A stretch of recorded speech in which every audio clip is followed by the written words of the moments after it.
Amazon Women on the Moon movie review. Okay, so admittedly this one is a little bit random, but my video store was trying to get rid of their old collection and this was in the dollar bin, so I just bought it. I mean, for $1, how can you go wrong? This is a movie from the 1980s. It's a comedy. It's not a coherent story. Instead, it's just a combination of different sketches, much like an episode of Saturday Night Live or Mad TV. According to Wikipedia, it was done by at least some of the same people who made Kentucky Fried Movie. Kentucky Fried Movie is even older. I think that comes from the late 70s. But at least when I was in college in the 90s, Kentucky Fried Movie was still a bit of a cult classic. I'm not sure if kids are still watching it nowadays, but I think Kentucky Fried Movie is the more famous one. Now, this movie, Amazon Women on the Moon, is not quite as famous, although once I started watching it, I realized I had seen it before, or at least I had seen parts of it before. Comedy Central used to rerun this movie in the 90s over and over again. I'm not sure if they still do, but it used to be one of their staples.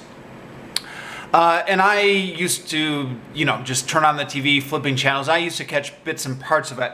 And in fact, I realized as I was watching this that there were some skits that I had... Comedy Central at the same time in the 1990s used to rerun a lot of old Saturday Night Live episodes. And I must have either gotten confused about what I was watching or maybe years later jumbled them together in my mind, because some of the sketches from this movie I had thought were Saturday Night Live sketches. For example, I often have been telling people that one of my favorite Saturday Night Live sketches is the Invisible Man sketch. Turns out that's from this movie. It's a funny sketch, by the way. It's a parody of the old 1940s Invisible Man movie, which I actually saw back in the day when I was going through my Universal monster movies phase. So, they've got the black and whites and kind of the smoky atmosphere just right, but in this parody, the Invisible Man isn't actually invisible. He just thinks he's invisible. And he runs around a bar playing tricks on people, and everyone can see him, but the customers just patronize him and pretend they can't see him. Like he goes to a chessboard and he moves all the pieces around, and somebody says, "Oh no, who moved all my pieces? It must be the Invisible Man again." He can totally see him, but he's just patronizing him.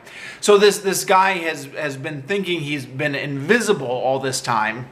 And in reality, everyone is just patronizing him. So I often have cited that as one of my favorite Saturday Night Live skits, or I talk about that whenever, the subject of the Invisible Man comes up in conversation, which is not that often, but every now and again.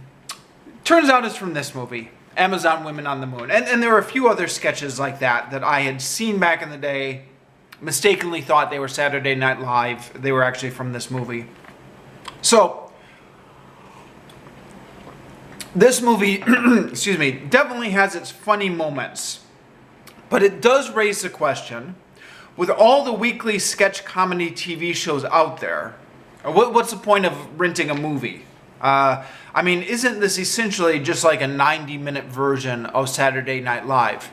Actually, Saturday Night Live itself is up to 90 minutes these days, isn't it?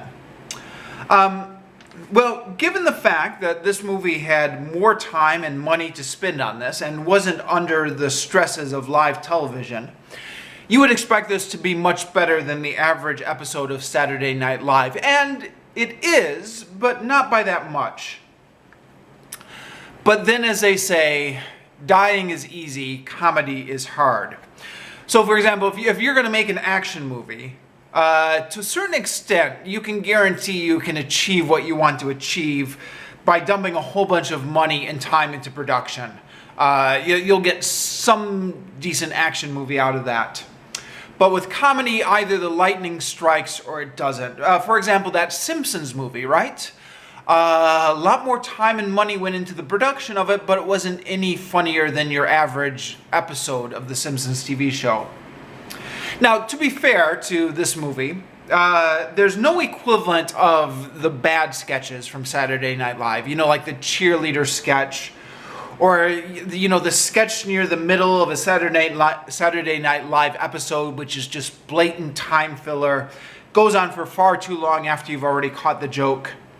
In short, the editing in this movie is a lot better, but that's to be expected since it's only 90 minutes and it's not a whole season of material to fill. I think, though, if you took like a best of Saturday Night Live collection, it would more or less be equal to watching this movie. Now, the title of this movie, Amazon Women on the Moon, comes from the main sketch of the movie, which is a parody of a 1950s science fiction exploitation movies.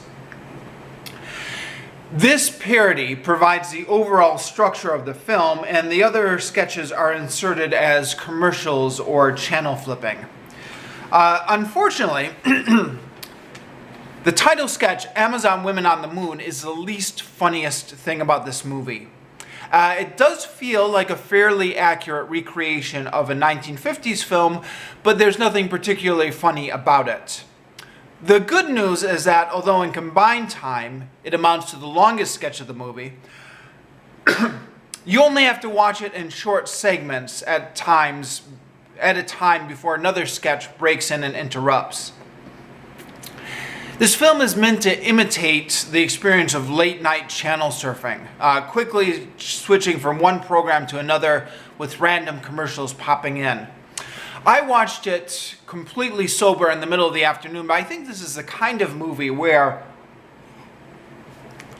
you really want to be watching it late at night, maybe with a couple beers.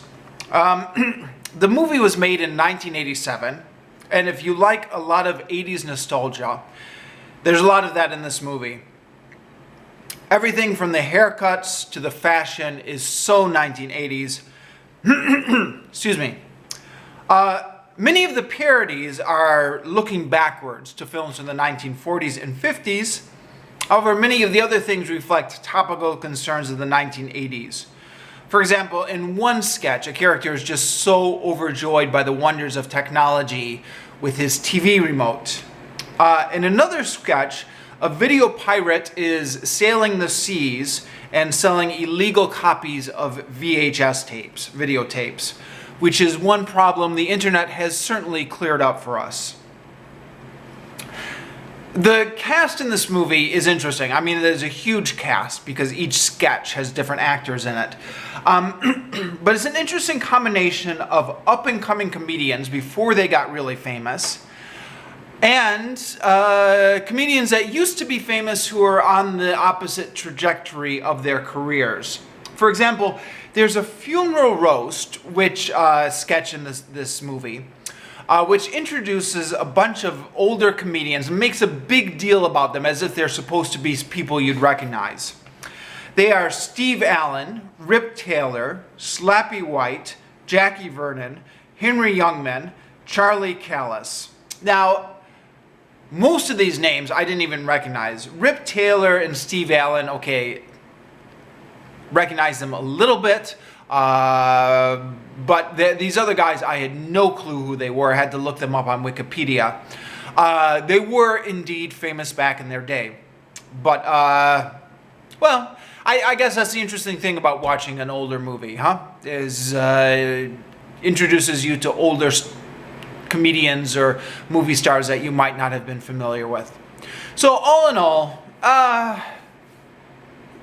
you know, this isn't a great movie, but it's like watching late night TV. It's entertaining enough. It's distracting. If it's ever on late night TV, it's worth a watch.